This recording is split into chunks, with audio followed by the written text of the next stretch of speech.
In today's video, we will be discussing my new ground effects and how I'm going to go about wiring them all up and wiring them up.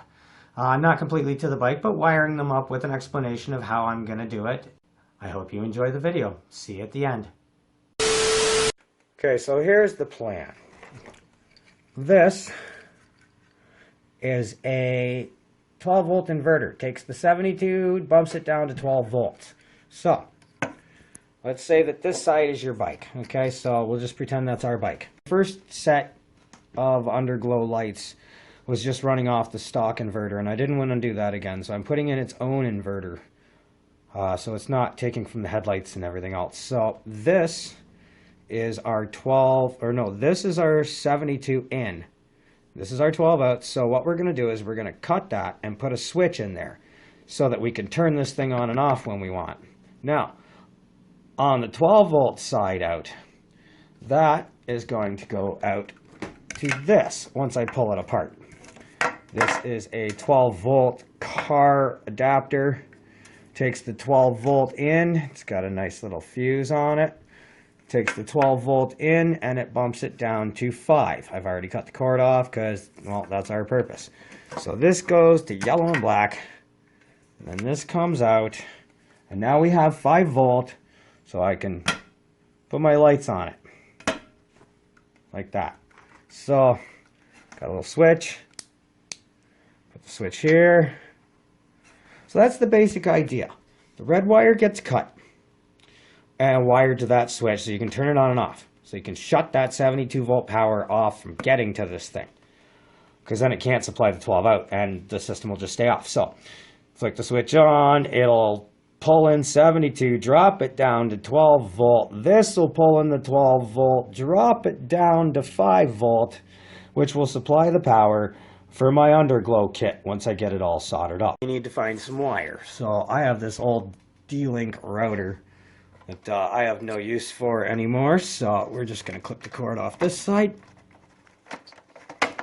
And then we're going to clip the cord off of this side.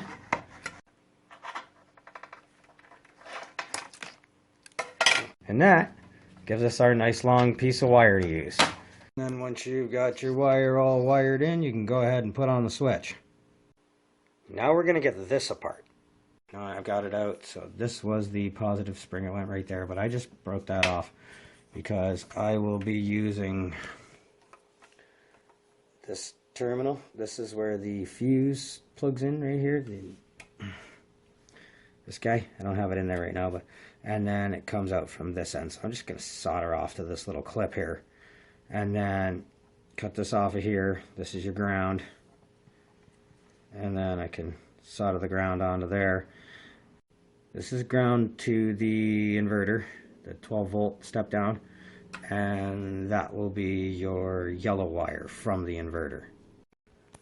And because this isn't my actual inverter from my bike, this is a separate inverter, I will not be hooking it in here. I will have to hook that red wire into the battery into where the other inverter goes in to get its power from. And then these, that goes to the ground of both the in and out, so that'll be connected where the other inverter is. And this is your lead out. This will now be connected to your 12 volt circuit. So I'm just going to clip all these wires off here so I can get to the 12 volt. Remember when you solder in your ground, guys, to solder out an extra little piece of wire to it because you need the ground shared. So remember, this was your power switch, so that's where the power comes from, so that would be where the ground comes from.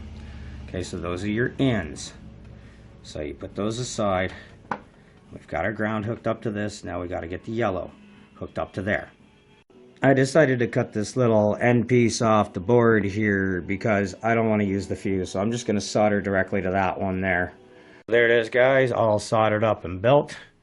I went off of these. I just removed the wire and soldered the lights directly to that. And there's your positive and the ground. And so 72 volt in, switched. Into here, this bumps it down to 12. Into here, this bumps it down to 5.